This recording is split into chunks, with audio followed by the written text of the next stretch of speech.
जय जगन्नाथ। जगन्नाथ जी की रथ यात्रा बस आ ही रही है। जगन्नाथपुरी की रथ यात्रा अपनी भव्यता और विराटता के कारण जग प्रसिद्ध है। यह रथ यात्रा आषाढ़ शुक्ल पक्ष द्वितीया को शुरू होती है और देवशयनी एकादशी को समाप्त होती है। यात्रा में सबसे आगे बलभद्र, बलराम, मध्य में सुभद्रा और अंतिम में भगवान श्री कृष्ण का रथ होता है। यह रथ यात्रा जगन्नाथ मंदिर से शुरू होकर गुंडीचा मंदिर तक चलती है।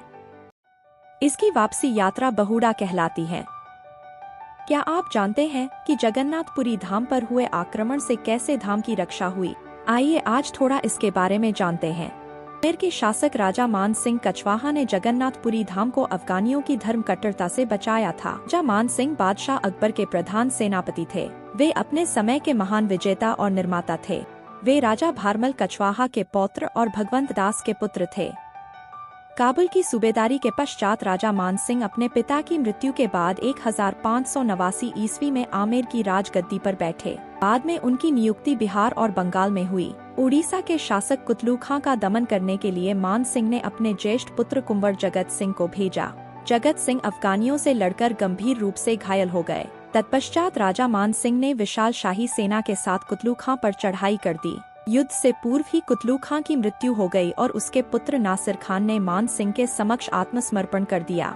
1590 से 93 ईस्वी के 3 वर्ष के काल में उड़ीसा विजय अभियान के दौरान राजा मान सिंह ने वहां के अफगानी सरदारों को परास्त किया। जलेसर में शाही सेना का नेतृत्व कर रहे मान सिंह और अफगानियों के मध्य संघर्ष हुआ, जिसमें अफगानी राज के पराजय से उड़ीसा का संपूर्ण भाग मुगल साम्राज्य में सम्मिलित हो गया। राजपुरोहित गोपी वल्लभ की कछवाहों की वंशावली और इतिहासकार राघवेंद्र सिंह मनोहर की पुस्तकों में यह उल्लेख मिलता है कि जगन्नाथपुरी मंदिर अफगानी सरदार उस्मान पठान के आधिपत्य में था। उसने धर्म की कट्टरता की आड़ में पूरी धाम की पवित्रता को नष्ट करने का प्रयास किया।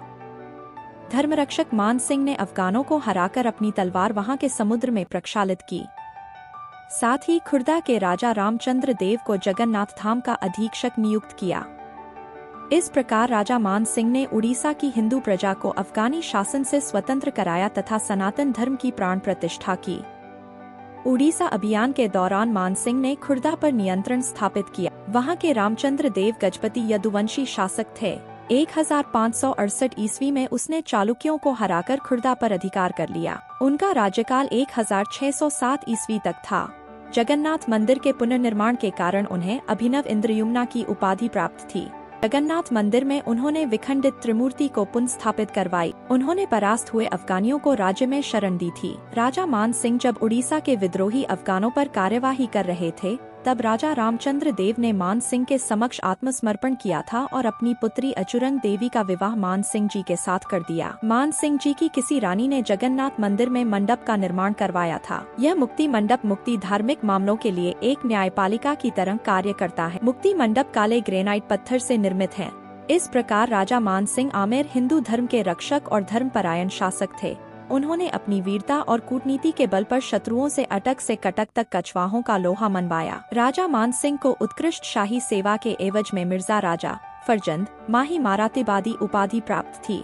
यह माहिती से इतना तो समझ आता है कि भारतवर्ष का कोई धार्मिक क्षेत्र ऐसा नहीं जिस पर किसी न किसी आक्रांता का आक्रमण न हुआ हो, किंतु तब भी यह सनातन आज भी गर्व से ऊंचा है और लहरा रहा है, क्योंकि सनातन में आज भी एकता है और इस एकता को बनाए रखना है। यही सिखाने और दिखाने जगन्नाथ जी हर वर्ष यात्रा निकालते हैं। तो एक होकर बोलिए जय जगन्नाथ, जय तु सनातन।